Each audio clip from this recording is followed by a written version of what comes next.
All right, welcome everyone to the November 2nd, 2021 council meeting. And prior to the open session, council met for a brief closed session. It was moved by Councillor Bachman and seconded by Councillor McCann. Pursuant to section 239(2) and 3 of the Municipal Act SO 2001 C25 as amended, Council of the Corporation of the Town of Parry Sound moved to a meeting closed to the public in order to address matters pertaining to A, the security of property of the municipality or local board, Stocky Center and Bobby Orr Hall of Fame website. D, labor relations or an employee negotiations, planning and building department organization. E, litigation or potential litigation, including matters before administrative tribunals affecting the municipality or local board, contractor work on town property. And F, advice that's subject to solicitor-client privilege, including communications necessary for that purpose, contractor work on town property. And that resolution was carried and the meeting was held. I'd like to acknowledge at this time that we're on the traditional territory of the Anishinaabe people under the Robinson-Huron Treaty and the waterways traveled by the Métis of this region.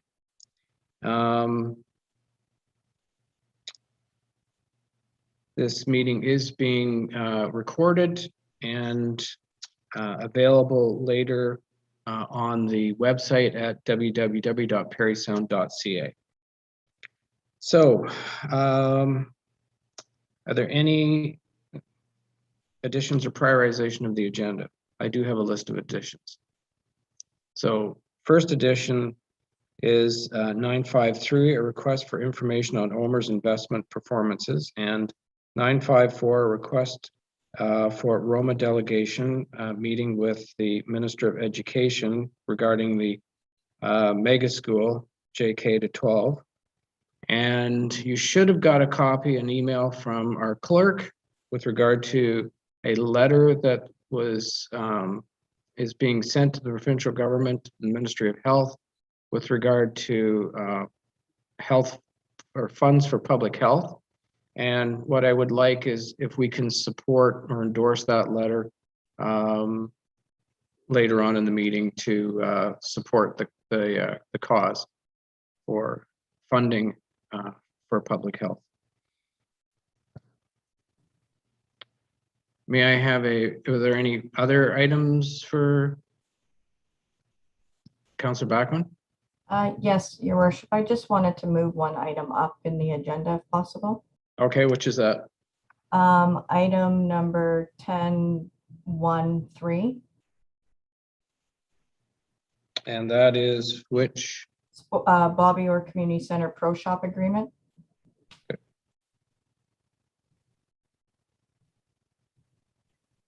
Okay. Thank you. Okay. Dig through that in a moment to find it. So mover and seconder for the agenda then. Councillor Bachman, Councillor McCann, that the council agenda for November 2nd, 2021 be approved as circulated or as amended, sorry. Anyone opposed to that? No, that's carried. Okay, we're gonna have a public meeting. So, ladies and gentlemen, we're going to take a few minutes to hold an electronic public meeting to hear any interested persons with regard to a proposed zoning bylaw amendment under section 34 of the Planning Act. I need a mover and seconder to adjourn the regular meeting. Councillor McCann, Councillor Keith.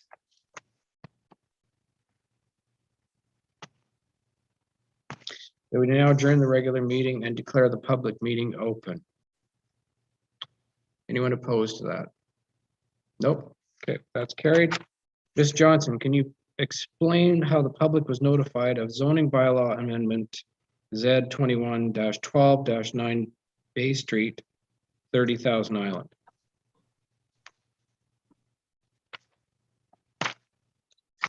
Yes, Your Worship. Notice was given by prepaid first-class mail to the required prescribed agencies and property owners within 120 meters, posted in the newspaper, posted on the property, and was placed on the town's website. Okay, thank you. Mr. Elgie, can you explain the purpose of the proposed zoning bylaw amendment? Certainly. The applicant has requested to amend the C4 holding zone to permit a restaurant. The rationale for the H symbol is that they're in a floodplain. The lands are known as 9 Bay Street and legally described as parts 5 through 10, 12, 16, and 17 of 42R 6113. Okay. Thank you. All right. As this is an electronic public meeting under the Planning Act due to COVID-19, we'll call upon those in electronic attendance if they wish to comment. Please make sure you have your screen on and that you signal the camera or raise your hand if you wish to speak. Our moderator will call out individuals when it's their turn to speak, and please keep your microphone muted until it's your turn to speak. So at this time, does anyone wish to speak in favor of the proposed zoning bylaw amendment? If so, please identify yourself by name and give your address. Yes, Ms. Ryan. Hi, Welcome. thank you very much. I'm Brenda Ryan and I'm at 67 James Street in Parry Sound. I would just like to speak in support of this application as the owner's representative for the zoning bylaw amendment. There is precedent for this type of development on the town harbor, and this client understands very well the required floodplain considerations that need to be made. The owners have retained us as FAD architects and MPS engineering as the team to provide professional design in order to meet the development requirements. We feel this project's a welcome addition to the waterfront, and it's very appropriate as it pertains to destination waterfront development. So thank you for allowing me to say a few words in support of the application. Okay, thank you. Is there anyone else that wishes to speak in favor of the proposed zoning bylaw amendment?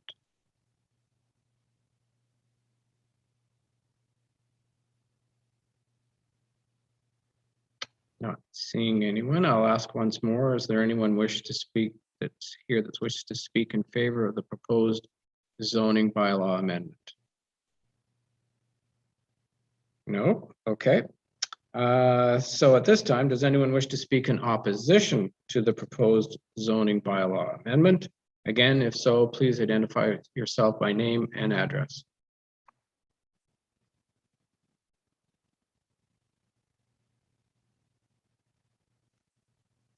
I'll ask once more.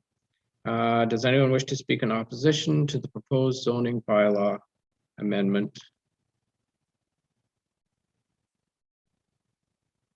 Not seeing anyone. Thank you. Mr. LG, have there been any letters received as a result of this notice? For your worship, there have been no submissions so far. Okay, thank you. The public should contact staff or check the town's website to see when this amendment will come back for a decision. Council, at its discretion, may approve the proposed zoning bylaw amendment. If so, it must either circulate notice of passing of the bylaw or give notice in the local press. Objections to the passing of the bylaw will be received by the clerk within 20 days from the date such notice is given, which objections will be forwarded to the local planning appeal tribunal. If an appeal is submitted and the appellant has not provided council with an oral or written submission before the passing of the bylaw, the local planning appeal tribunal may choose to dismiss the appeal. Thank you, everyone. And may I have a mover and seconder to declare the public meeting closed? Councillor Borneman and Councillor Burden, that we now declare the public meeting closed. And anyone opposed to that? No? Okay, that's carried. We're back into the regular agenda. Okay.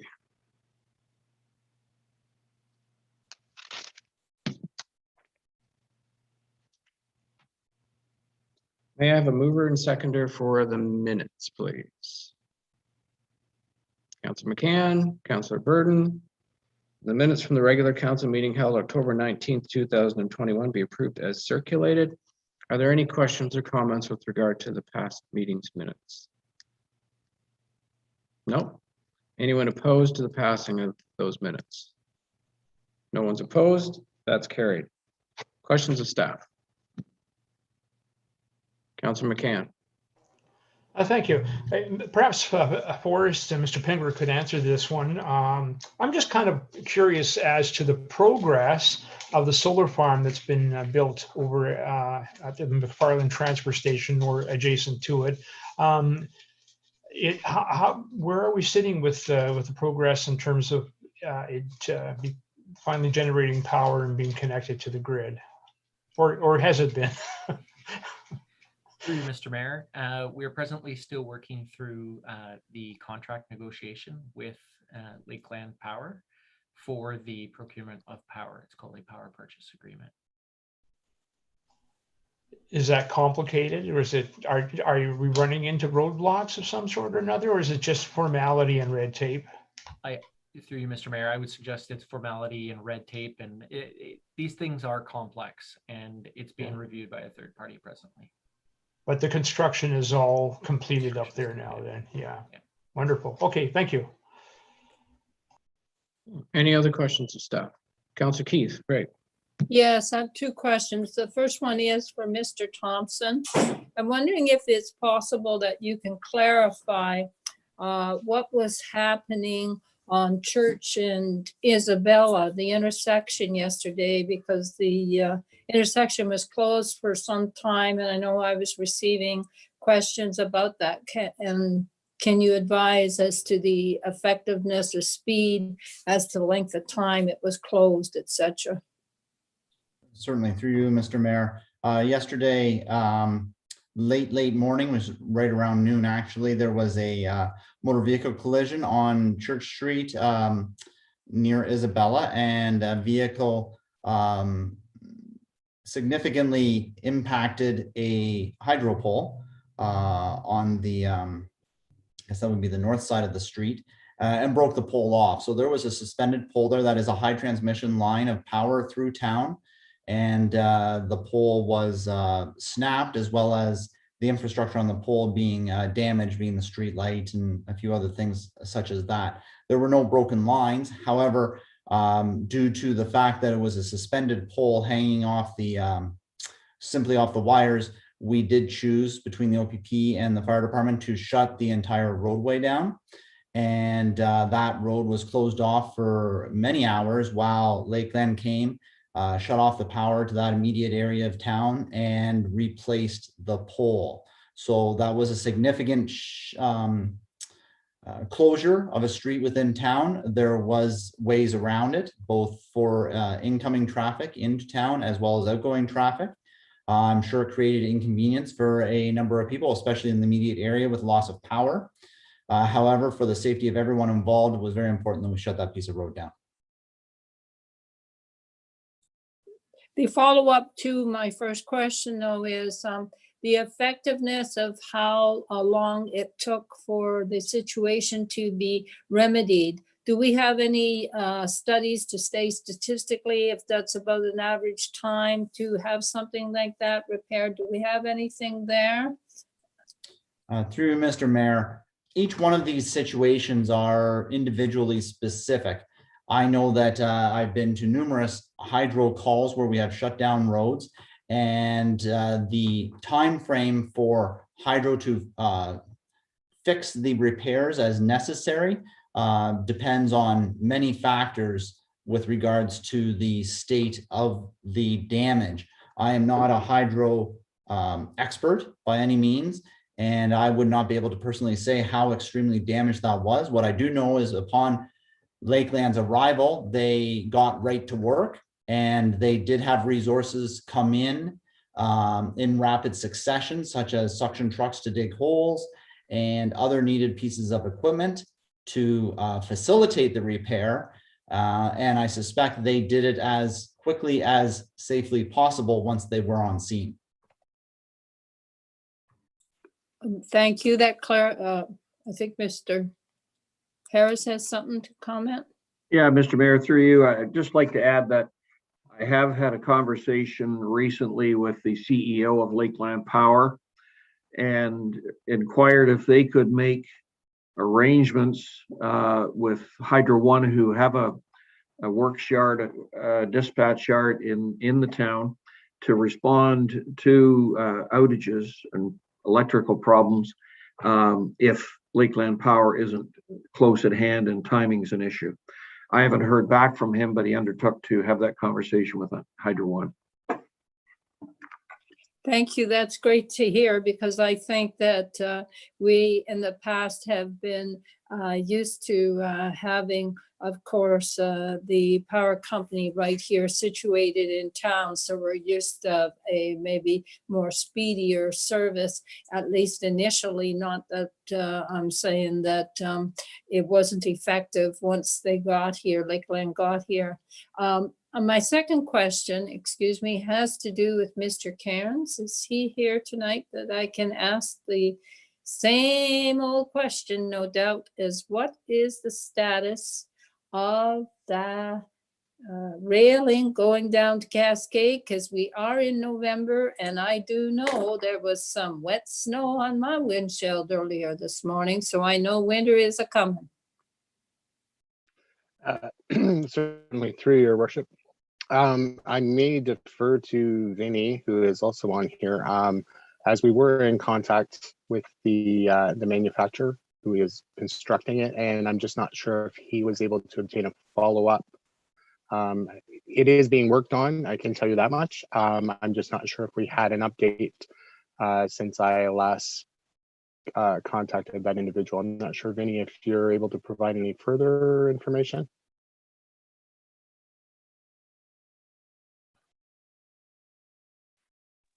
Yes, your worship. At this time, I did reach out 2 days ago to the contractor, and no update at this far, but I am probably tomorrow afternoon or tomorrow morning, I'll reach out to them again to see what their progress is and anything we can do to definitely speed up their process and get this installed before winter. I want to thank you, and I want to say I'm sure I'll be asking the same question at the next council meeting, so I look forward to the reply.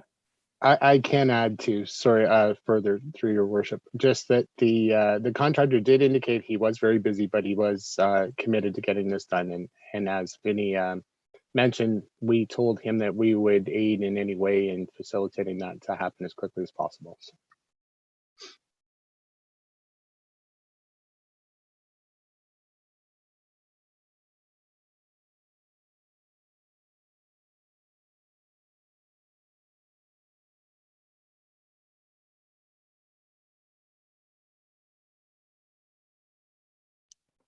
I am, yeah.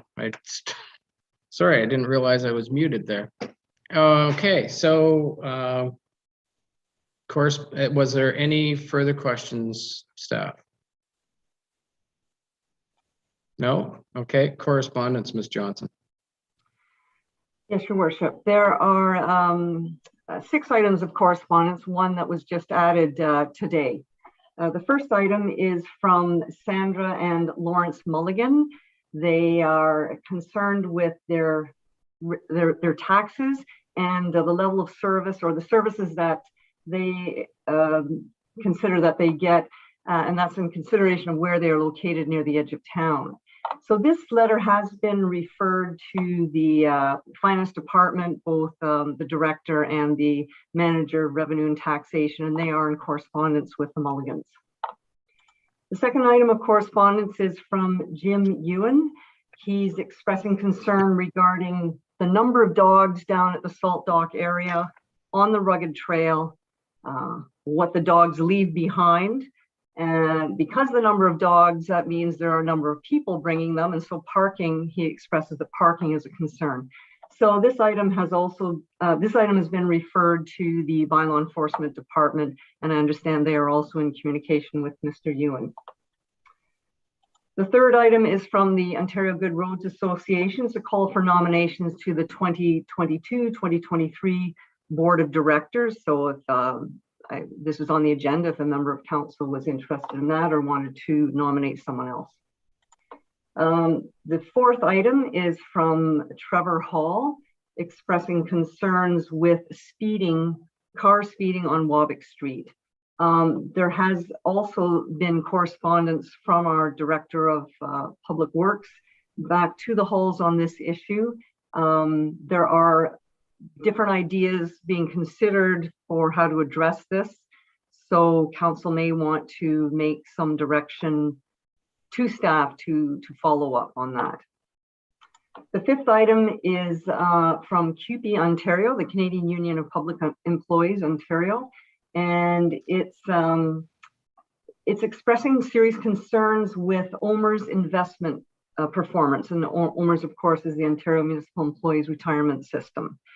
So there is a suggested resolution that CUPE is made. However, one of the items that has been added to the agenda that you referred to earlier, Your Worship, is a resolution or a direction at least to do some more research on this. And the last item that was just been added to the agenda prior to the meeting is the letter from the North Bay Parry Sound District Health Unit regarding public health funding for 2022. The public health unit is identifying a need to know what the funding is from the province and expanded funding to address a number of issues. So as you said, that is another resolution that will be considered later on the agenda. And those are the items of correspondence. Thank you. So we do have a direction for with regard to item 4.4 on the correspondence. And that is that council hereby directs staff to prepare a formal report and recommendation to a subsequent council meeting on the best means of addressing the issue of speeding on Wabick Street. I need a mover and seconder if you're so inclined to do that. Councillor Borneman and Councillor McCann.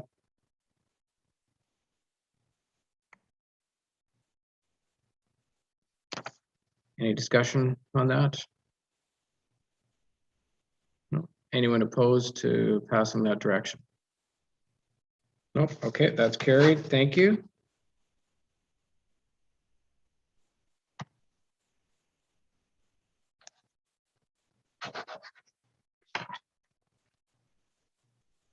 Okay. There's no deputations.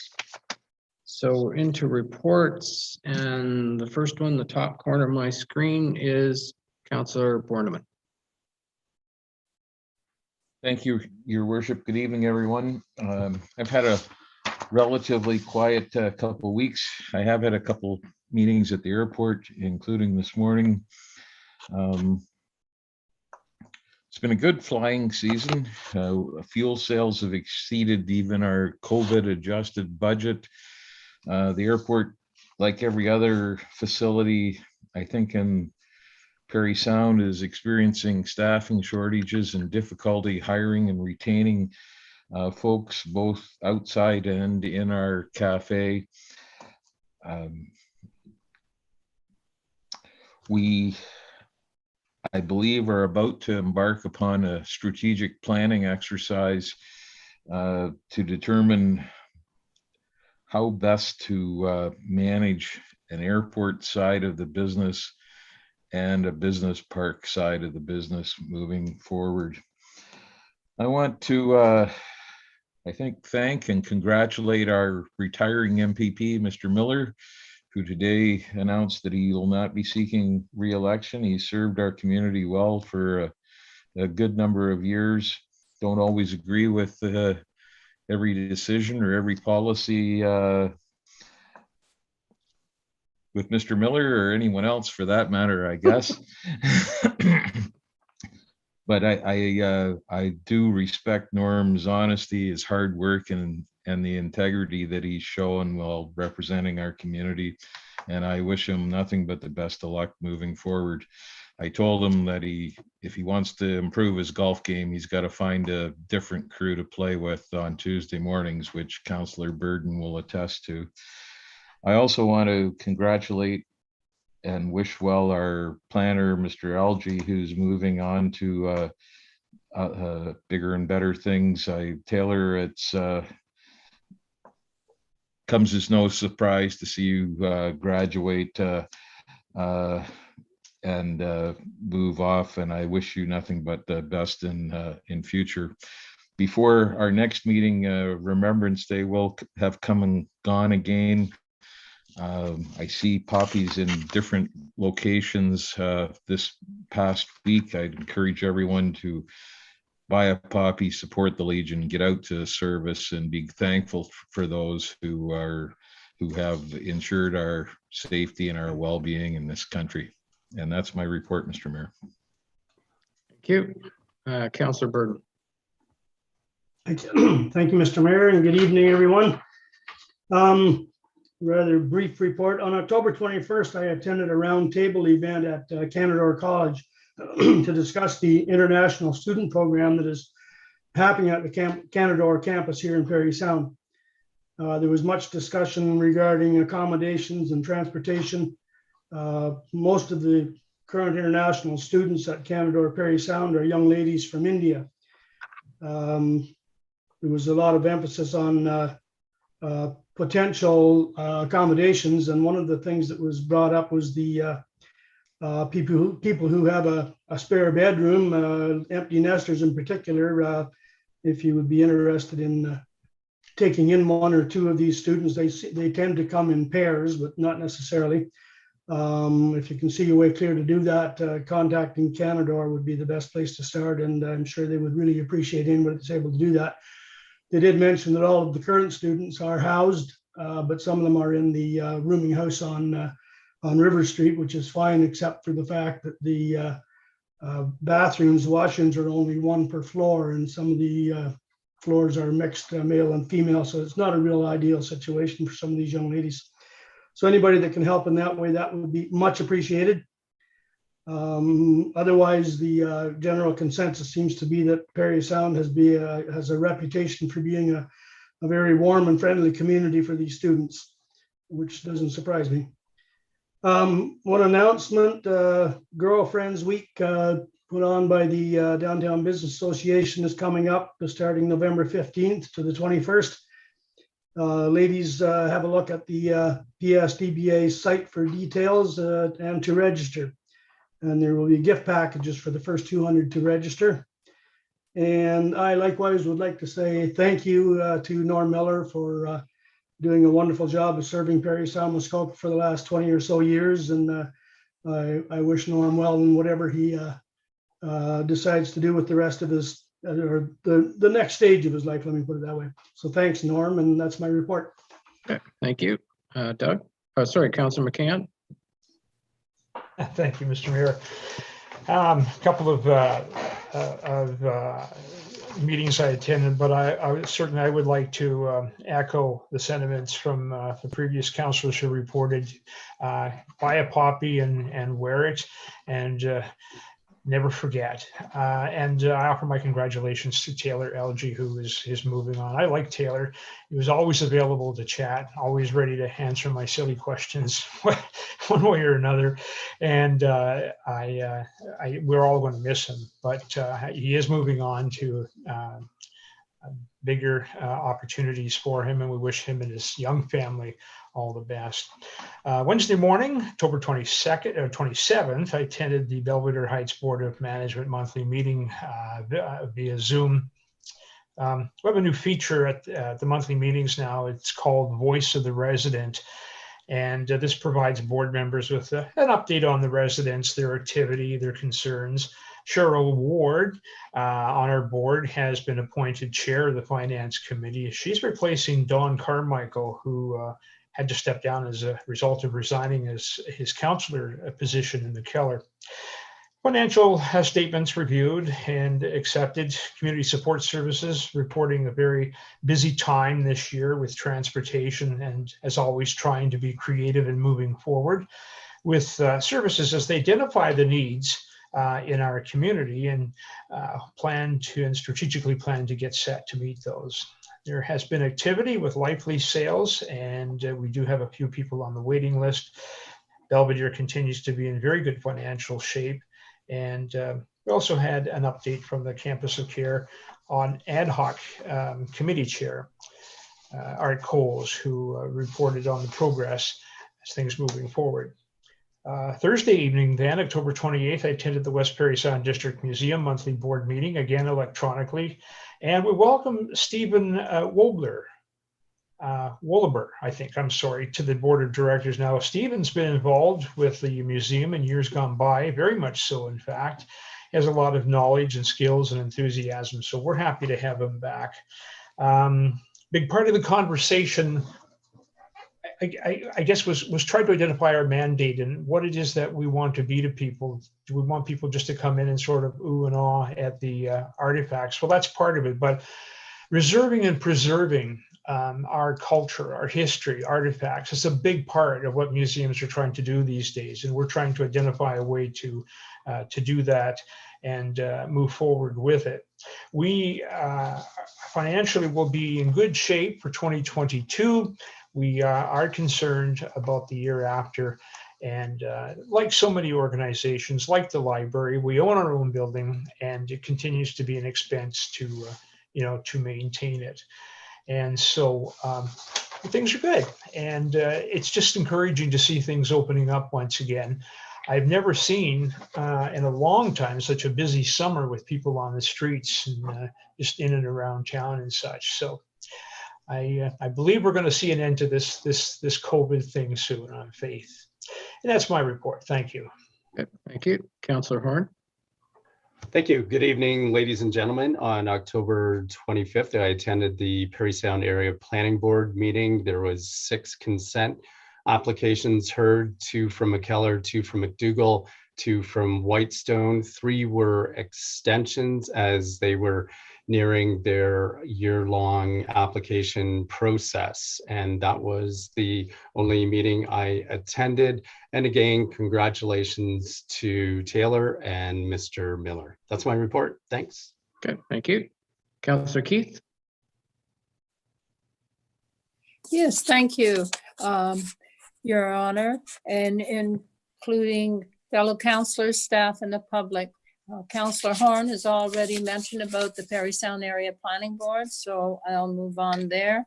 I did attend the Accessibility Advisory Committee meeting, and that was well attended by members. There was a lot of discussion regarding the strategic plan. I think it was very meaningful, and I think the bottom line of that plan, what we're creating at the draft stage anyways, is a plan that is more concise, is easy to read, and also with the idea that there would also be an accessibility of format in more simple language for people who may find it much easier to get to the bottom line quickly and to easily understand that. So I think that was the basis of the meeting. I will not go on any further because I also know Councillor Buckman may have some comments she wishes to make. In addition, I attended the Community Policing Advisory Committee meeting. Overall, for the quarter this year, July to September 2021 compared to 2020, violent offenses, property offenses are down. Drugs are up a little bit, but if you look at the overall stats for the current year, they are the same as actually last year. The foot patrols for the community are certainly up compared to last year. And also the police were involved when there was the Indigenous National Truth and Reconciliation Day on September 30th. So they were quite involved with that. We noticed them out certainly protecting people, and it certainly was helpful in the large crowd that made their way down to the Stocky Center. The community service police officer, Joe Scally, certainly has been quite involved with the peer groups, virtual meetings and discussions with various community groups throughout that last quarter. The last topic that we discussed, and it was overall with all municipalities, was trying electronic signage for decreasing motorist speed in their community. So various municipalities are looking at doing the same thing as we've started in our community, of having the electronic signs out and monitoring them to get a better idea of what the speeding is in communities on various streets, the frequency, and so that we are able to use that information, as well as looking at focusing in target areas to help reduce speed. One of the things that came out in that meeting when the staff detachment commander was speaking was how it has been found how effective those electronic signs can be, because they're there and the motorist sees them at the time and tends to lower, raise their foot so that they're less likely to be speeding. So it does have a serious impact on education, not the only thing, but I certainly received the impression that that can be more effective than signage alone that says this is whatever the speed limit is. So I think that certainly will be helpful, because I noticed tonight there was a direction for a report that staff will be doing. So this is discussion that we did have on the Thursday night. So that's my report, and good evening, folks. Thank you. Councillor Backman. Thank you, Your Worship. Good evening, everyone. I concur with everyone's sentiments about Taylor and Mr. Algie and Norm Miller. Just like to say congratulations to all, and Taylor, congratulations on the opportunity to take on a new role at another level. I wish you all the best. As noted by Councillor Keith, I attended the Accessibility Committee on October 20th. I'd like to thank staff for their work in developing the plans moving forward. It seemed to be unanimous around the table that everybody appreciated the work and the effort put into the accessibility plan, and the ability that direction that we've taken to create a more aligned document with legislation. And I'm very happy with the engagement that we do get from the group. So that seems to be working well, and I'm happy to participate on this committee. As well, on October 20th, I attended the business case for sustainability with Green Steps Solutions, which was sponsored by RTO 12 Explorers Edge. I think there's definitely opportunity for us as in the town to engage RTO 12 Executive Director James Murphy and his team in the future, sooner than later, to better learn about their Catalyst housing project. And maybe that's something that potentially is a discussion at the West Parry Sound Collaborative, and maybe Mr. Harris could confirm if those discussions are happening at that table, and if not, maybe there's opportunity for us to invite them back to a council meeting to better help us better understand and see if there's synergies between their housing project and what our needs are, and to get the best value of the investment that's made to that entity for Parry Sound. And I guess I didn't attend any other committee meetings, but this week was a very big week for Park to Park. Park to Park Trail, we were able to get funding through our partnership, which I may have noted on previously, with from the Ontario Federation, Snowmobile Federation, and we laid down a 100-foot bridge over the Seguin River. This is the one section of the trail that really connects the east and the west together. Without it, both the season for snowmobile and obviously our season for Park to Park would not be possible. So we've developed a very good relationship moving forward with the Parry Sound Snowmobile District clubs to ensure that the work was done before the season, because we're hoping that, of course, with the snow that we all saw this morning, or those who may have seen it, this is vital to our economy throughout winter in Parry Sound. So it's just, really appreciative of all involved that was able to make this happen. So thank you very much. And that's my report for this evening. Okay, thank you. Council staff and public, October 23rd, I was able to give a 50th wedding anniversary congratulatory letter to Ken and Leanne Scrivens. Certainly congratulations on this milestone event and all the best. October 27th was a public health, finance and property meeting and the regular board meeting after that.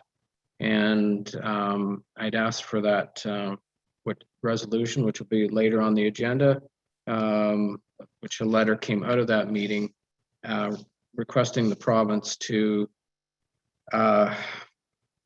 let public health units know what the funding is going to be for next year. They're trying to plan their budgets, and currently we need to know a little more information from the province. October 28th was an AMO executive meeting in the morning, and then early afternoon, and then in the evening was the district land ambulance meeting. October 29th was with some of the Legion members and the Poppy flag to support the Legion's Poppy campaign. And I would also like to congratulate Norm Miller on a wonderful career in political in the political arena. As one knows, it's not something that you're never going to please everybody. So you can try and do your best, but Mr. Miller, I hope, has a very wonderful retirement when it does actually happen. But I'm sure he will find something to do. I know that, as Councillor Bornman mentioned, he's got a golf game that he can work on, and he can also work on the curling game too. So I'm sure he'll have lots to do, and certainly spend more time with his family as well. So we wish him all the best in that. And Mr. Algie, good luck in your new job. Thank you for everything that you've done for us, and good luck in the future. That's my report. So we had an item moved up, and that was item 10.13. It's moved by Councillor McCann, second by Councillor Keith, that bylaw number 2021-7187, being a bylaw to authorize the renewal of an agreement with 4 Sports Incorporated for pro shop operation at the Bobby Orr Community Center, be considered as read a first time. All in favor? That's carried. Are all members in favor of having the second and third readings? That's carried. Moved by Councillor Burden and seconded by Councillor Keith that the bylaw above mentioned be considered as read a second and third time, passed, signed, and sealed. Any discussion?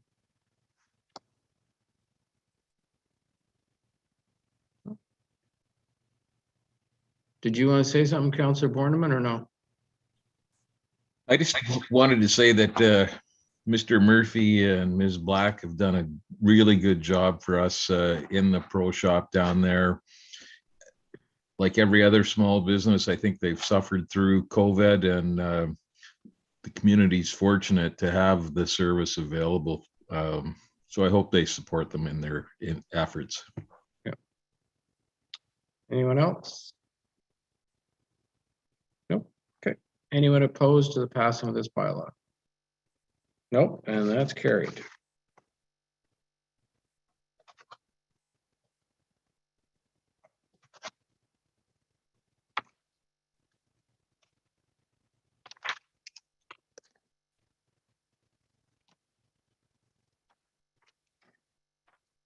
Moved by Councillor Keith and seconded by Councillor Burton that council accept the bid from Kubota North for a 2021 Kubota commercial riding lawn tractor in the amount of $20,211.98, including taxes, delivery, and the trade-in of a 2008 John Deere X740 tractor and more with a bagger unit, this being the only bid received. Discussion. Okay, anyone opposed to the Councillor Keith?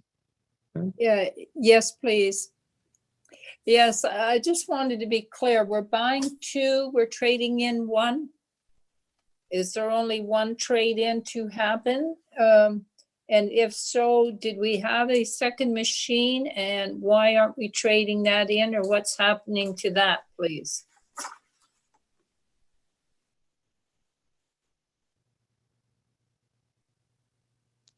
Through your worship, there's two machines that are up for sale.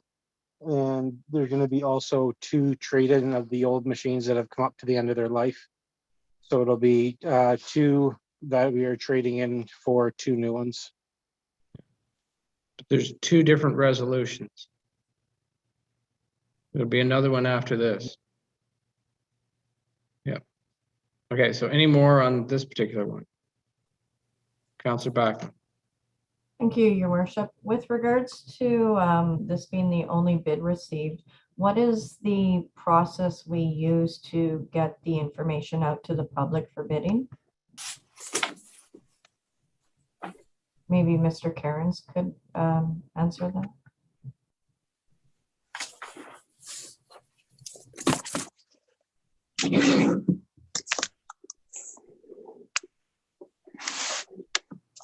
Yeah, sorry. I was just unmuting myself there.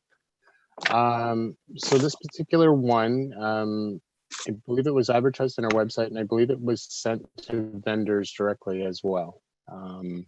We did have an issue with someone not meeting the submission deadline. They chose to submit through the mail, unfortunately, and didn't really follow up on their bid submission. So it wasn't considered in this. That's the reason that the single bid was considered. They missed the bid deadline. Just as a follow-up, thank you, Your Worship. I recall that we've talked, or there was conversation about using the either a program through eSolutions or Bids and Tenders. I know I subscribe to it, and every Sunday night I get a whole list of RFPs from municipalities across Canada. And I'm just wondering, would we be, is that something we're still considering utilizing? So through your worship, I'll defer to Ms. Phillips, although I know we do have a meeting scheduled to follow up on that very topic in the very near future. Ms. Phillips? Yes, through you, Mr. Mayor. So we are exploring both of those avenues, and we're looking at our procurement bylaw to make any recommendations for amendment that would be required to start accepting bids on e-bidding platforms. So right now we're reviewing those, and I expect that something will come to council in the near future to make the necessary amendments to the procurement bylaw. Although right now it doesn't say we can do that, we do have an option, but we are hoping to standardize that and train staff so that everyone sort of uses the same process going forward, and then we can guide them through the procurement process in that manner as well. Good idea. Thank you. Okay, any further questions, comments? Nope. Anyone opposed to passing this resolution? No, that's carried then.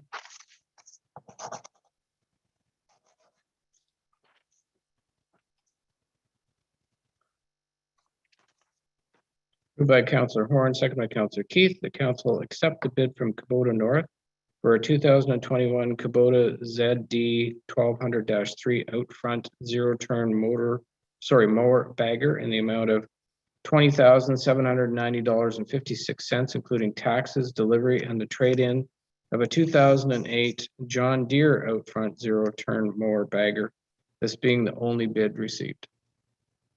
Any discussion? No. Anyone opposed to passing this resolution? No, that's carried.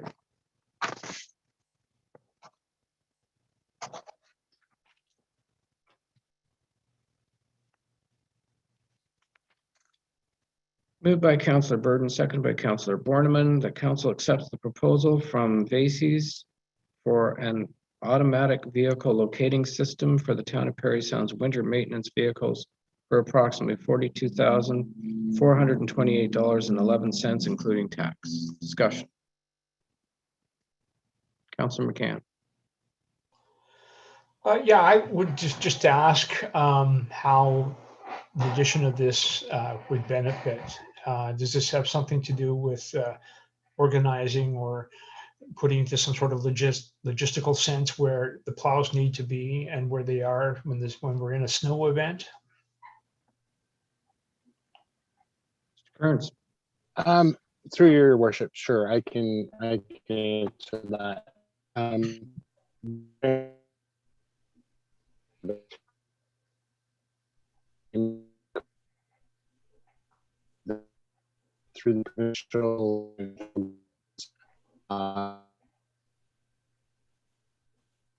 sorry, getting a message, internet connection. Yeah, you're frozen. Yeah. Maybe just cut. Am I back now, or maybe you're back? Maybe just cut your camera, and okay, you maybe is that better? That's a little better. Can you hear me now, or? Yep. I can hear Okay. you. Sorry, I did have a message. My internet. Okay. So that is definitely part of the equation. So the funding for this came from the COVID resiliency funding that we received through the federal and provincial governments as well to cover the cost of the installation and purchase. So this is part of it was initialized through the need for tracking, knowing the whereabouts of vehicles. This will be all of the vehicles, not just the snow plows, by the way. So it works to logistics, understanding routes, all of that sort of thing within the town. So it's a GPS system then? Yes. Okay. Sure.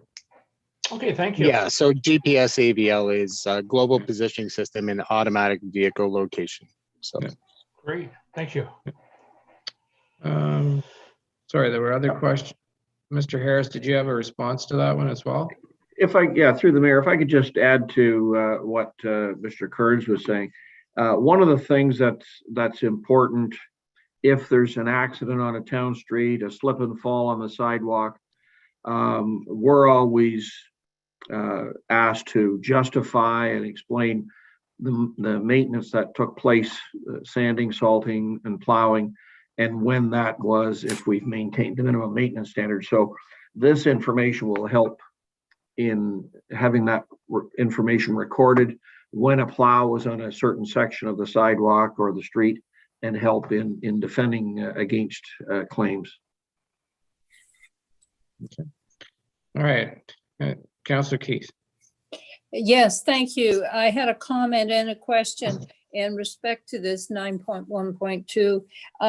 I noticed that its staff was recommending to go forward with the VSC's proposal as they submitted. It says a completed response that included all of the requested equipment.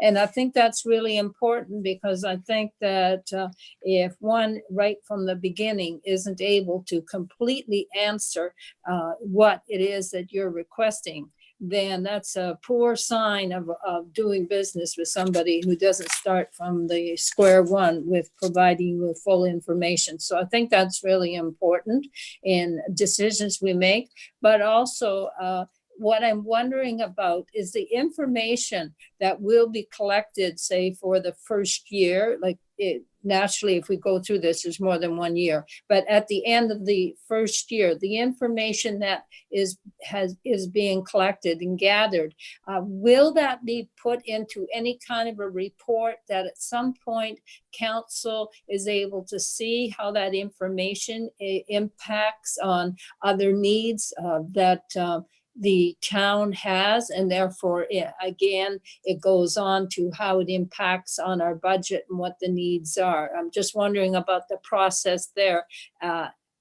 further on. Can Mr. Cairns or somebody provide me some information there, please? Through your worship, sure. We will have to think about what kind of metrics you would maybe find beneficial to report back out of the information that we will have. We will have a lot of information. A lot of it can be graphically represented. We can certainly give some thought to exactly what might be most beneficial to report back, but certainly we will have that. We will have the information available.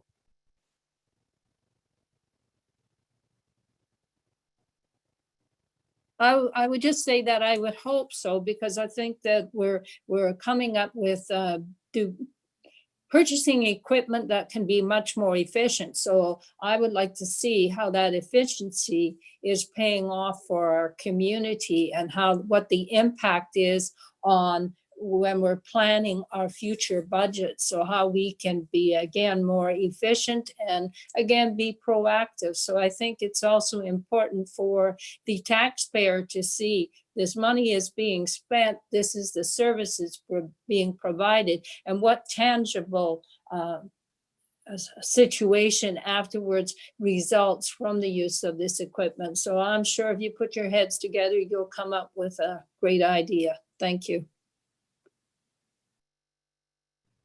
Any other questions? No. Mr. Kearns, was there any, did we receive any grants or anything like that for this? Yes, Your Worship. The grant was for $40,000. So the way in which we requested the request for proposals to come into us was to include 6 months worth of operating services as well. So what you're seeing includes that 6 months worth of data tracking. Wonderful. Good. Thank you. Anyone else? Nope. Okay. Anyone opposed to passing this resolution? No one opposed. That's carried.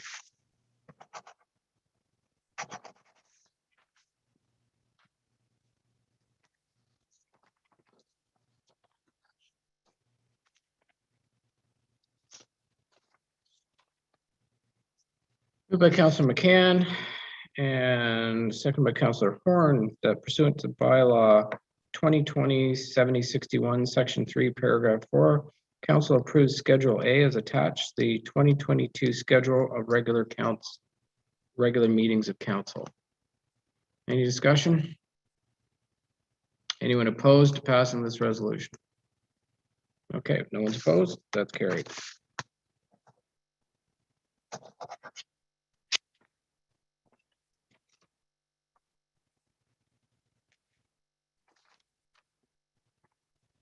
Moved by Councillor Borneman and seconded by Councillor Keith. Whereas COVID-19 Economic Recovery Act 2020 SO 2020 C18 expanded the opportunity for municipal councils, local boards, and their committees to meet electronically. Whereas in response, council passed bylaw 2020-7061, permitting by means of resolution certain expanded terms of electronic participation at meetings of council, local boards, and its committees. And whereas pursuant to bylaw 2020-7061, council extended resolution 2020-082, 2020-112, and 2020-034 until December 31st, 2021, expanded terms of electronic participation at meetings. And whereas the Ontario government, in consultation with the Chief Medical Officer of Health, has released a plan to safely reopen Ontario and manage COVID-19 for the long term, which outlines a gradual approach to lifting lifting remaining public health and workplace safety measures by March 2022.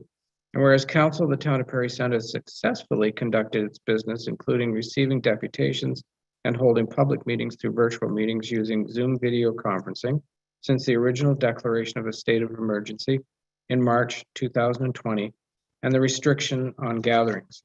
Now therefore be resolved that the Council of the Corporation of the Town of Parry Sound extends until March 31st, 2022, the terms of electronic participation at meetings of council, local boards, or committees of either of them per the following.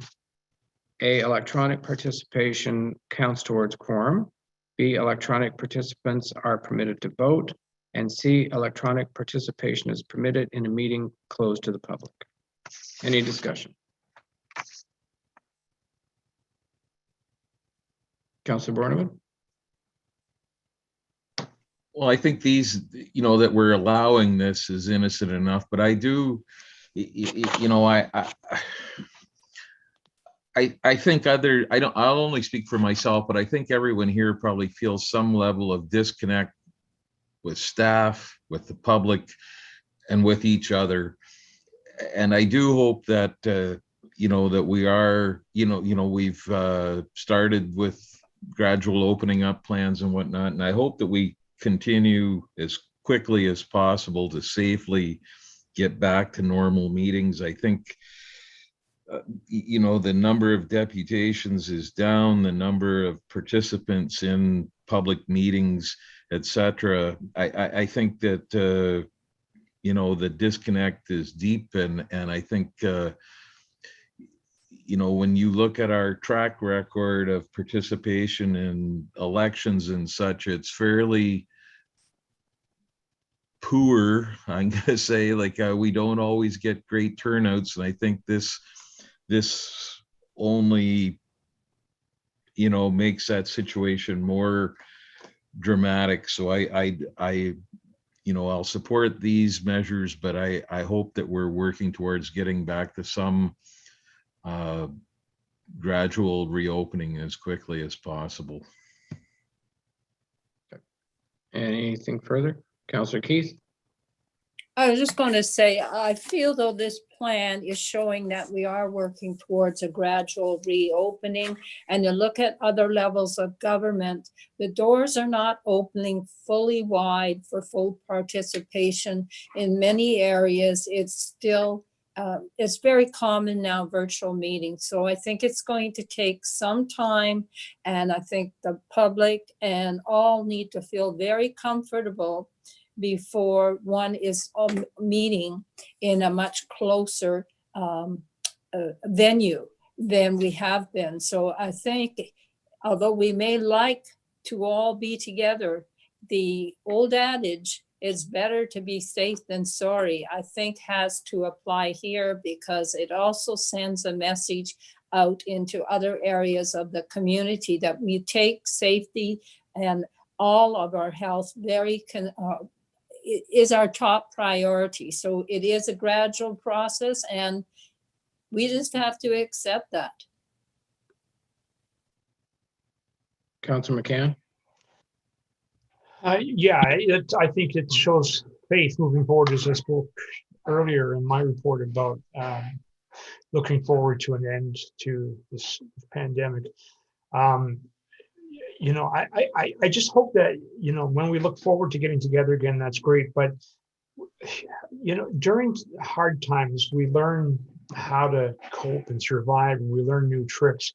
And this way of meeting, even though it would be more ideal to get together in council chambers, a lot of groups that meet may well want to continue via Zoom, because it cuts down on traveling time, and it's more convenient, and it works well. I think coming out of this pandemic, I think we're going to see some positives that we've grown and adapted to. So I just hope that most of it's been bad, but there's been some good come out of this. Anyone else? Any other comments, questions? No? Okay. Anyone opposed to passing this resolution? I don't see anyone opposed, so it's carried.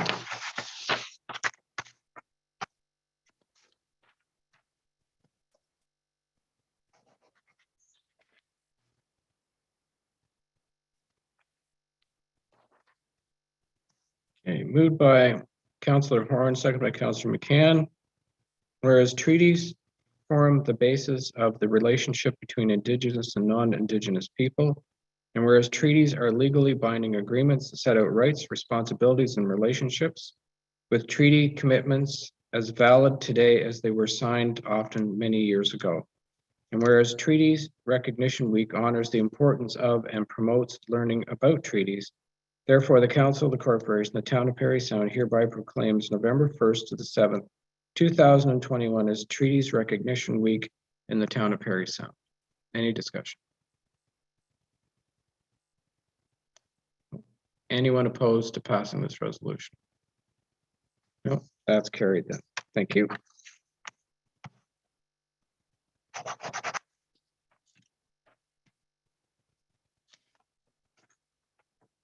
Moved by Councillor Horn, second by Councillor Keith, whereas economic abuse is a deliberate pattern of control in which individuals interfere with their partner's ability to acquire, use, and maintain economic resources.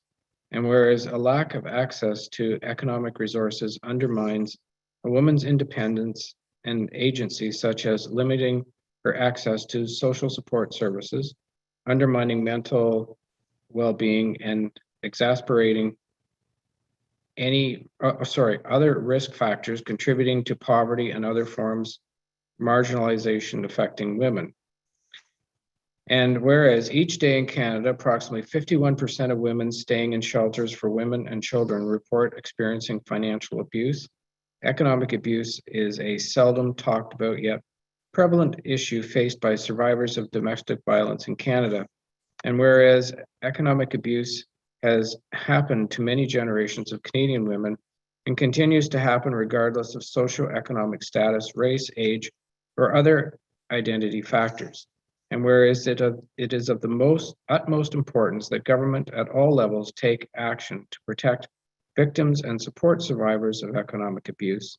Now, therefore, the Council of the Corporation, the Town of Parry Sound, does hereby authorize the Mayor to proclaim November 2021 as National Domestic Violence Awareness Month and Financial Literacy Month in the Town of Parry Sound. Any discussion? Nope. Anyone opposed to passing this resolution? No one's opposed. Thank you. That's carried.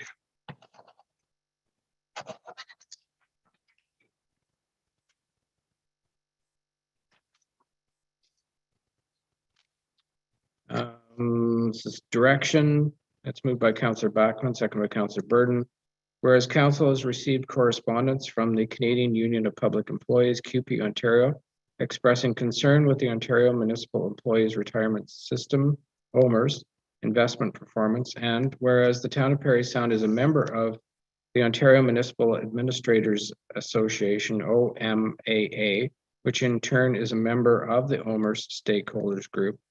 Now, therefore, the Council directs staff to request that OMAA ask OMERS for a full disclosure on its 2020 net loss of 2.7% on investments, as well as the previous year's underperformance, to report back to the town with other member municipalities and organizations to consider any further action. And if we can,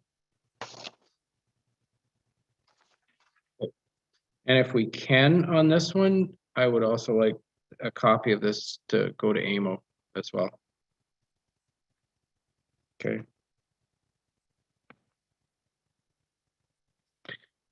Any comment, questions? No? Anyone opposed to passing this direction? No, it's carried.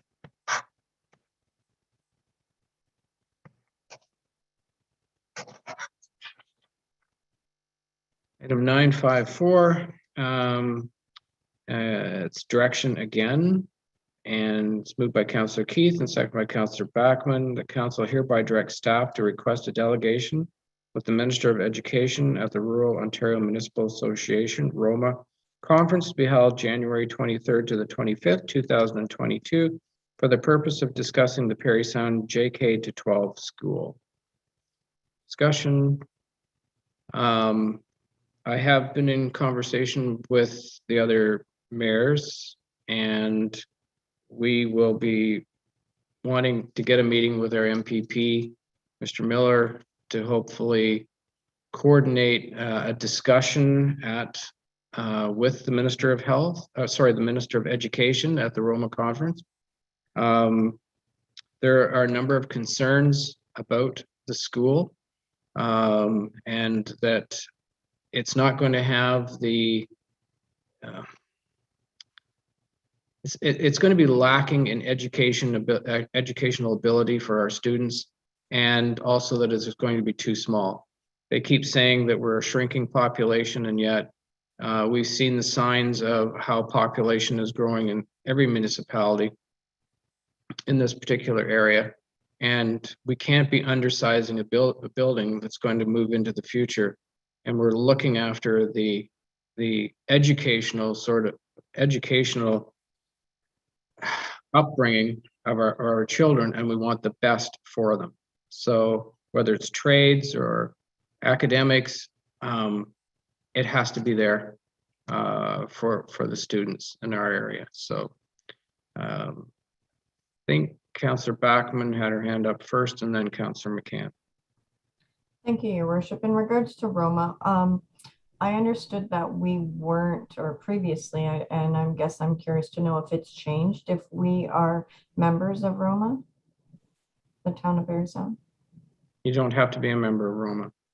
Okay, but is that, are we a member of Roma? We can be.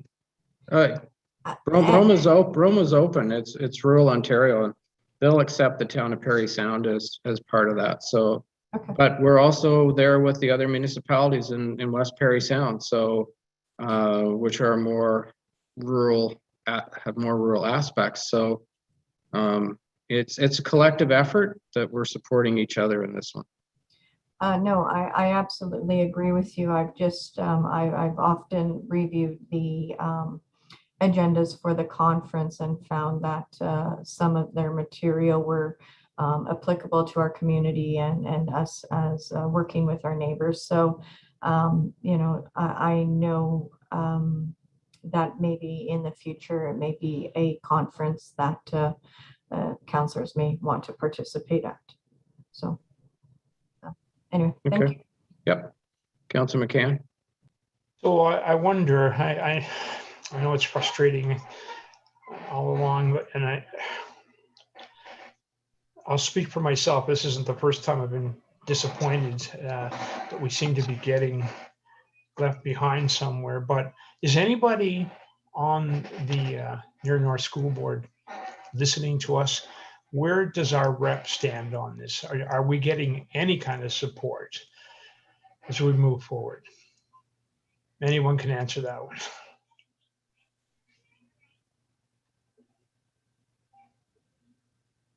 Maybe Mr. Harris could tell us. Getting the camera going.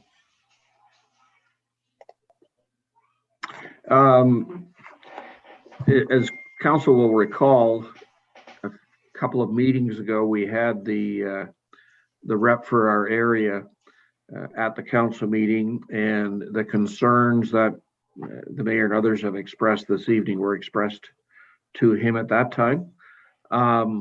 My sense from that meeting was they were pretty far down the road, and the plans were in place, and I didn't get a sense there was going to be a lot of change, although the arguments were put forward. And I think that's one of the reasons for considering a delegation to the minister, directly to the minister.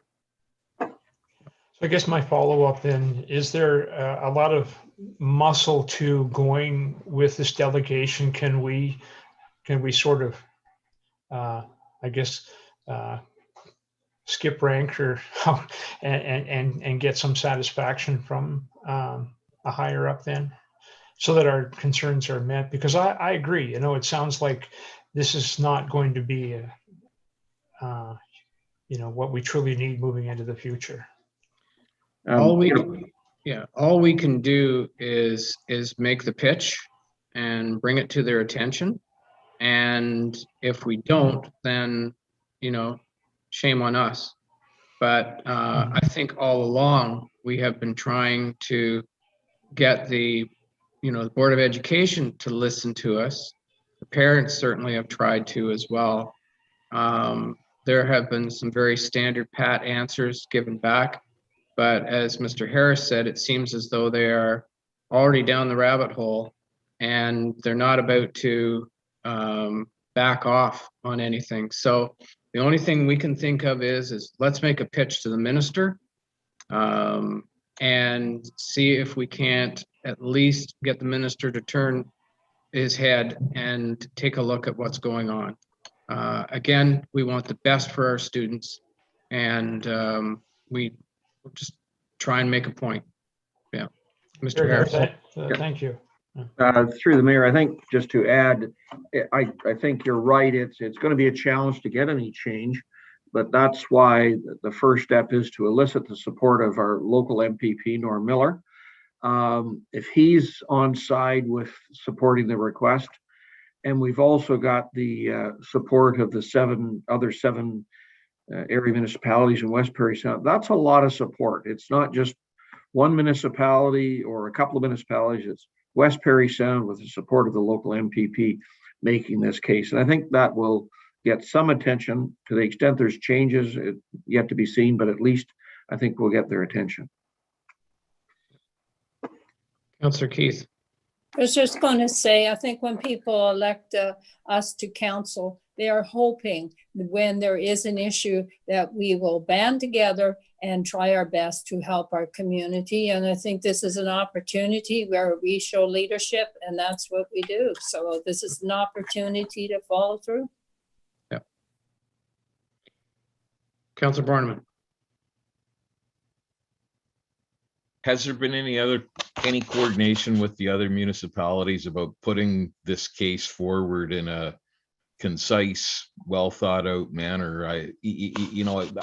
It's one thing to have a kind of a gut feeling.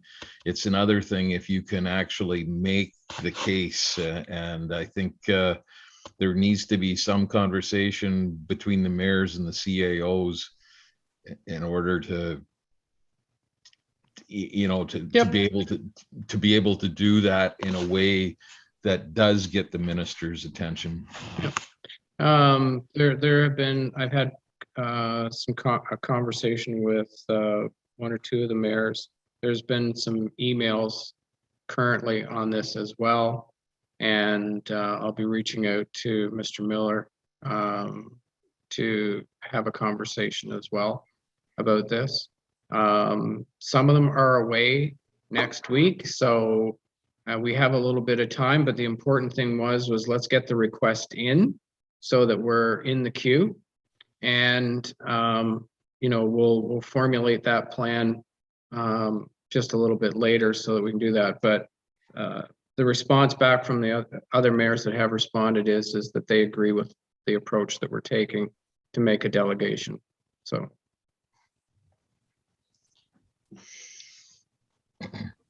Okay.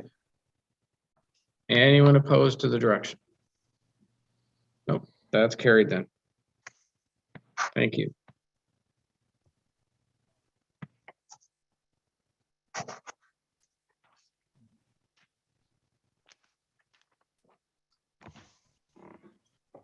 Item 955, this is the new item. I need a mover and seconder for this resolution. Councillor Borneman, Councillor Keith.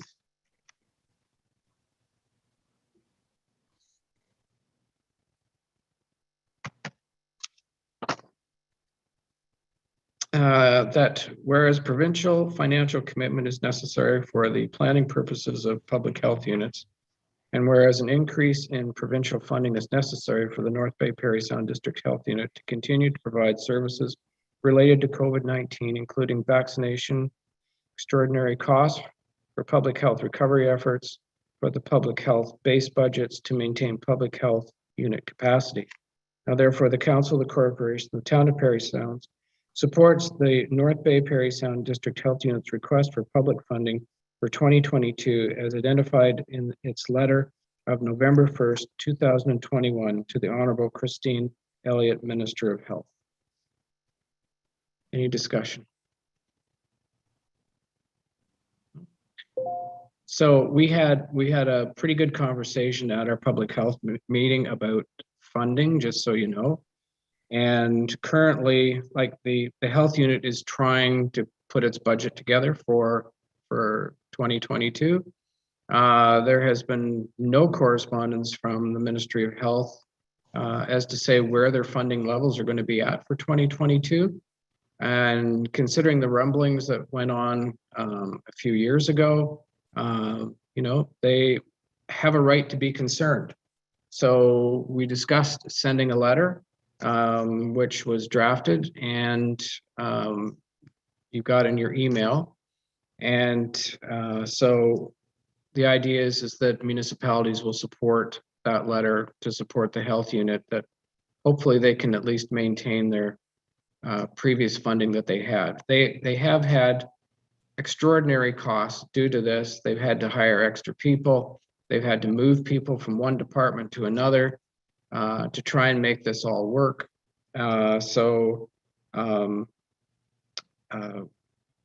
It's to our benefit as well to make sure that funding is maintained, because otherwise our costs are going to go up to support the health unit and the activities that they maintain. So any other questions, comments? No.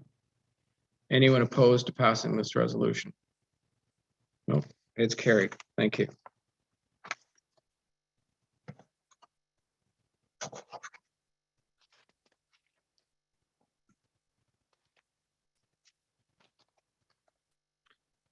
Moved by Councillor Burton, seconded by Councillor McCann, that bylaw number 2021-7185 being a bylaw to authorize the execution of a customer supplier agreement with Soft Choice Canada Incorporated for software license products and related services, and license agreement with Microsoft Corporation to secure data center licensing be considered as read a first time. All in favor? That's carried. Are all members in favor of having the second and third readings? That's carried. Moved by Councillor McCann, second by Councillor Borneman, that the bylaw above mentioned be considered as read a second and third time, passed, signed, and sealed. Any discussion? Councillor McCann. So for Mr. Pengra, then this piqued my curiosity. So what's happening here? Through you, Mr. Mayor, the long and the short of it is we're changing how we provision software licensing for Microsoft products. And these would be products like Microsoft Server, SQL Server, which is the database. A lot of the more business-driven systems, there may be room for discounts available for our finance system, as well as discounts offered, government-based discounts offered for things like Adobe products and the like. Okay, great, thank you. Councillor Bachman. Thank you, Your Worship. Mr. Pengra, with regards to this item, it was budgeted in the budget and approved, correct? That's correct. And so then I guess my next question is, why do these contracts actually come to council for approval? Like, do they need to be like, I'm just kind of curious, if it's already budgeted and approved, why does something like this need our approval, I guess? Through you, Mr. Mayor, from a technical standpoint, I'm not exactly sure. That would probably be a good question for the clerk. Okay. I don't know what the requirements are. Oh, okay. Is that something Ms. Johnson or Mr. Harris could elaborate on? Sure. Through the mayor, Often when we're at the budget stage, and it might not be the case in this particular instance, but often at the budget stage, you're provided a budget number. It's our best estimate of what things might cost and what the solution or what the need is at the time. The budget gets approved. If the item, when the item's approved, then staff drill down and start preparing documents to do a tender. And you might find that the details come out and we put it out for tender. Perhaps it's more than was budgeted, might be less, or the details are slightly different than what was originally envisaged. So it's just keeping council in the loop and the public in the loop when things are happening and what exactly is being procured. And it's certainly if there was more money required, that would be an important thing to go to council as well. Thank you, Mr. Harris. I can understand the transparency and obviously if there's budget increase, but thanks again. Any further questions, comments? Nope. Anyone opposed to passing this bylaw? Nope, it's carried.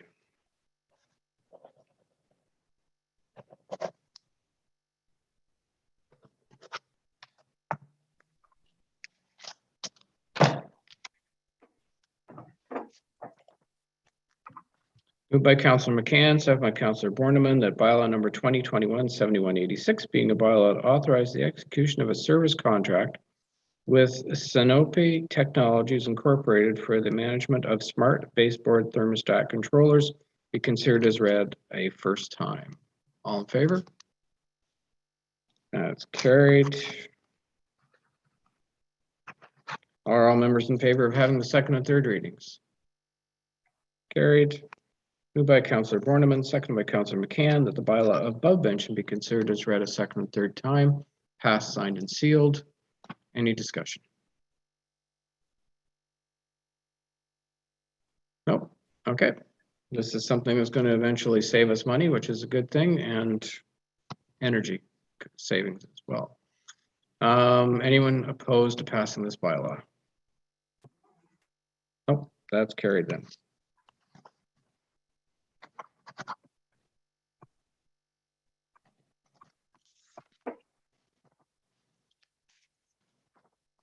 Moved by Councillor Borneman, seconded by Councillor Burden, that bylaw number 2021-7188 being a bylaw to amend bylaw 2004-4653, the zoning bylaw as amended for 15 Forest Street, Mills, and Soberano be considered as read a first time. All in favor? Carried. All members in favor of having the second and third readings? Carried. Moved by Councillor Borneman, seconded by Councillor Burden, that the bylaw above mentioned be considered as read a second and third time, passed, signed, and sealed. Any discussion? Councillor Keith and then Councillor McCann. Thank you. Can Mr. Elgie certainly expand on this matter, please? Thank you. Certainly. Also, I'd like to say thank you to everyone for the kind words earlier this evening. It's been a great 8 years. It flew by looking back at hindsight, but I've always enjoyed working with council and with staff in the town, and it's been a good time. So anyways, the application is to convert the old Victory School into 28 residential units. It would all be done within the existing building. They plan on utilizing much of the existing parking area as well. The vacant part of the property, being the old schoolyard, would be rezoned to a R3 holding provision. They don't quite know what they want to do yet. So the holding symbol will ensure that whenever it does develop, they have to do the proper stormwater management and water and sewer allocation to ensure that part of the property can be adequately serviced. This does coincide with the official plan. Years ago in 2013, it redesignated the lands to a high density designation. So this perfectly dovetails with the official plan policy and what the intent of that old school was to be. Okay, Councillor McCann. So thank you, Mr. Taylor, or Mr. Elgie. I had to do that one more time. So the nice words didn't change your mind. You're not going to stay after all. We, so there were concerns from some people with this section, but I'm wondering with the original building, the school being redeveloped, and putting a holding provision on the lower part. Do you think that that will satisfy or be some comfort to those who were against the development here, particularly because of flooding and that sort of thing? Through your worship, as it relates to the renovation, so what's going on in the old school and staff's opinion, since there's no new hard surfaces being made, it's essentially a like for like change. If they add more than, I believe it's 9 parking spaces, that would trigger site plan control to look at any new flows for the existing and developed part of the land. For the vacant part, yes, the holding symbol does require stormwater management. Well, if I were here, I'd request stormwater management. I think any planner would at that stage to be evaluated to ensure there are no off-site impacts.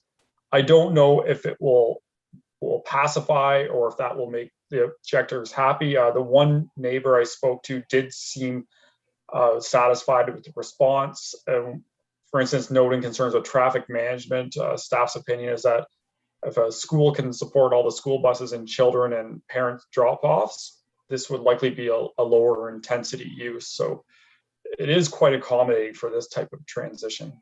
Yeah, and I imagine it goes without saying that there must be a great deal of retrofitting and such to bring the building up to today's standards before people can actually start moving in. So is there a timeline? Do we know when these units will be available? I know they're working on it. The property owners have been gutting out the old school, and they've been working with architects, because you're quite right, there is a lot that needs to be done. They're trying to preserve as much of the historical facade and interior of the old school as they can, because they feel there's a lot of character that can be a selling feature of the existing building. Oh, absolutely. I believe they're looking to get it marketed as soon as they can, but I don't know the exact timing. I'm sorry, were they condos or apartments, or has that been indicated yet? As far as I'm aware, they're going to be rentals, so apartments. Okay, great. Okay, thank you very much. And again, congratulations to you. Thank you. Councillor Keith. Yes, Mr. Elgie, just for clarification, it may be a slip or maybe my hearing, but I thought you said 28 units, and I thought this was a 26 unit development. So is there 2 more buildings going up, or can you just clarify, please, there? That is a slip. It is 26 units. One spot in my report, I noted 28, which was a typo, and that happened to be the part I was looking at when I was speaking, but you're correct. It is 26 units. All right. Anything else? Anyone opposed to the passing of this bylaw? I see no one opposed. So it's carried.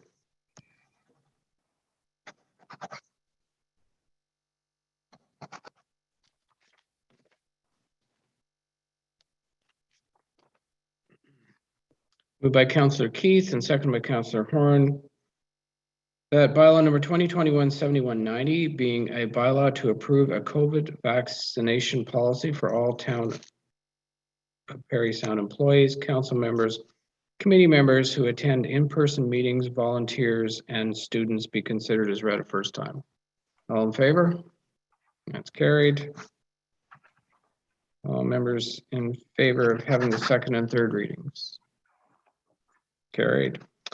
Moved by Councillor Keith, second by Councillor Burden, that the bylaw above mentioned be considered as read a second and third time, passed, signed, and sealed. Discussion. Councillor McCann. So I'm just wondering what the scuttlebutt may be with the, we all know that there are a number of people who were taking early retirement or resigning from the health center as a result of having to be vaccinated. Are we seeing any anything like that here in the town? Through the mayor, this policy, although it's a vaccine policy, a vaccination policy, it's not a policy that requires mandatory vaccination. Oh, I'm sorry. Okay. Yeah, I so, missed that. I think this takes into account that different staff in the organization have different views on vaccinations. We're required by regulation to have a policy. We've put this policy in place. We think it's balanced. One of the things we'll find out through this process confidentially, staff are to advise HR of their vaccine status. With that information, we'll know if our employee base has the same level of vaccination as the community at large, and I think that's around 86%. And in fact, we may find out that there's a higher level of vaccination within the workforce. And that information is useful because sometimes we've had to send people to install meters or do work on in private property, and they've specifically asked for someone that's been fully vaccinated to attend the property. So this is, we think, a very balanced approach to finding out about vaccination status without making it mandatory. And we think that staff will appreciate the balance that we've tried to strike here. We also are requiring anybody who isn't vaccinated to on paid time, but take an educational training video that the public health has put out, so that they can be more informed about vaccinations, the risks, the benefits, etc. And they may, if anybody isn't vaccinated, they may choose to get vaccinated following that. I'm glad I asked because I think it'll clarify it definitely for the general public. Mm-hmm. Thank you. Councillor Keith? Yes, I have a couple questions, and I know when we speak about this, we say employees and staff, yet at the beginning, it certainly also includes council members, it says. And therefore, I need clarification. So if a council member chooses, I take it, to advise, do they advise human resources in this case? Is that what you're suggesting? They advise human resources that they are vaccinated? That's my first question.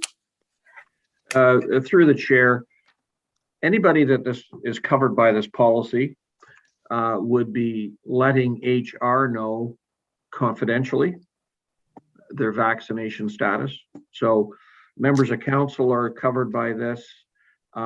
Committee members are covered by the policy if they're going to be attending in a municipal facility. If there's a committee that's taking place virtually, they would need to disclose their vaccination status. But if they're going to be meeting in any town facility, we need to know. Other organizations have taken it much farther than we have. Some organizations have required contractors to be fully vaccinated, or at least let the vaccination status. We think that's if you can't manage it or enforce it, then we've suggested at this point not to include it as part of this policy because it's not a mandatory policy. So we've excluded contractors, although any contractors entering our buildings must comply with the public health protocols.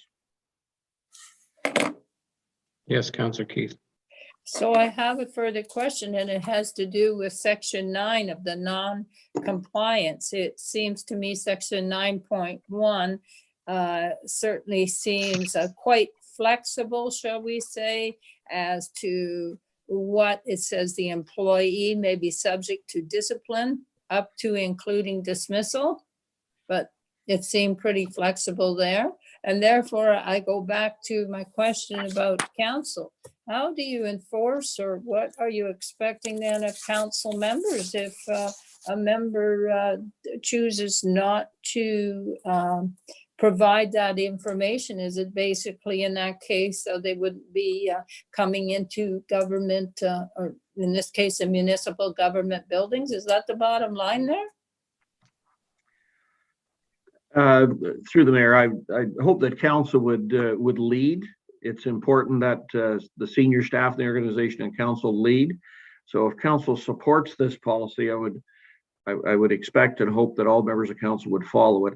If there was a member of council that didn't disclose their vaccination status, then we hadn't really gone through that what if scenario, but I would assume we would raise it with council on a no names basis and how council wants to deal with it.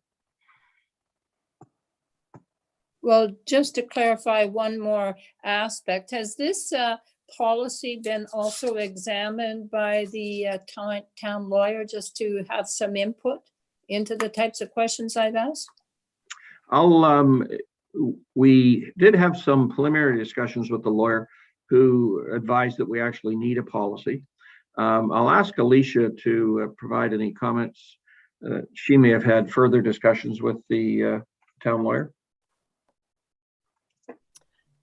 Through you, Your Worship, the preliminary discussions are what we had at this point and confirmed that we did need to have a policy. We used the recommended policy template from the local health unit in conjunction with SLT and a few other municipality facilities to develop this policy. Okay. All right, Councillor Backman and then Councillor Horn. Thank you, Your Worship. First of all, I'd just like to thank staff about taking in consideration the different opinions people have on vaccinations. And I think that is a good direction. I do, struggle with the disclosure of information and how, privacy, I guess, of one's medical history, and just to put it in perspective, if an OPP wants my medical history or anybody's medical history, they need a warrant. And so I kind of, I understand that's not our issue and it becomes a much larger legislation, but, there really is no consistency on that. So I know that we're doing the best that we can, and the direction that you have taken with this really supports probably most all of our employees, and that is really important so that we don't have loss of employment and loss of service to our ratepayers in the community. So thank you. Councillor Horn. Thank you. Two questions for Mr. Harris. Was there any thought of rapid antigen testing for unvaccinated staff or council members or committee members when appearing in person, especially for staff? That's my first question. Maybe I'll ask Alicia to provide some comments as well. Right now, our process is, or the policy just doesn't require people to do testing. You must have all the protocols required by the public health unit in order to interact and be at any of the town facilities. We hadn't taken it the step farther for the tests. One of the things that would be interesting to figure out or find out if we have a 90% uptake on employees that have been vaccinated, or even the 86% that is the Parry Sound community at large, the need for testing maybe is much reduced than if we had only a 50% uptake. So the number of staff that are vaccinated may inform if we need to take any other measures. Alicia, you might, I don't know if you got any other comments. I would agree with those comments, and that let's get the information back and assess where we are at before any further steps are taken or needed. My second question, this would apply to any new hires? Certainly, yeah. If this is once it's a council approved policy, then that's information that we would gather, still confidential, but we would gather that at the hiring stage. Anything further? Okay, anyone opposed to the passing of this bylaw? Nope, that's carried then.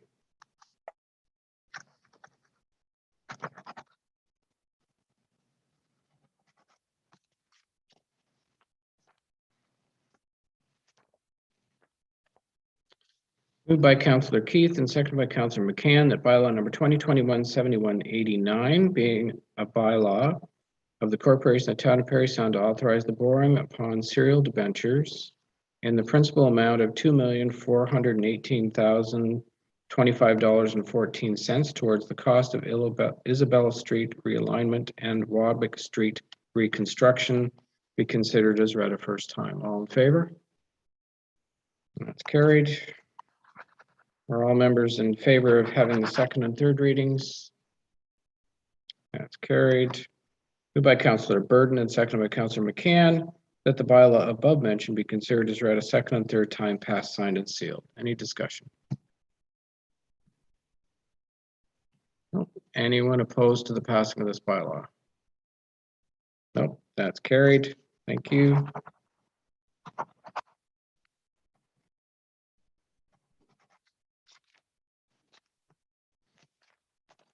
Okay, moved by Councillor.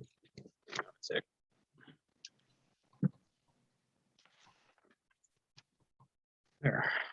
Moved by Councillor McCann, second by Councillor Backman. That bylaw number 2021-7191 being a bylaw to confirm the proceedings of council be considered as read a first time. All in favor? That's carried. All members in favor of having the second and third readings? That's carried. Moved by Councillor Backman, seconded by Councillor McCann. That the bylaw above mentioned be considered as read a second and third time, passed, signed, and sealed. Anyone opposed to the passing of this bylaw? Nope, that's carried.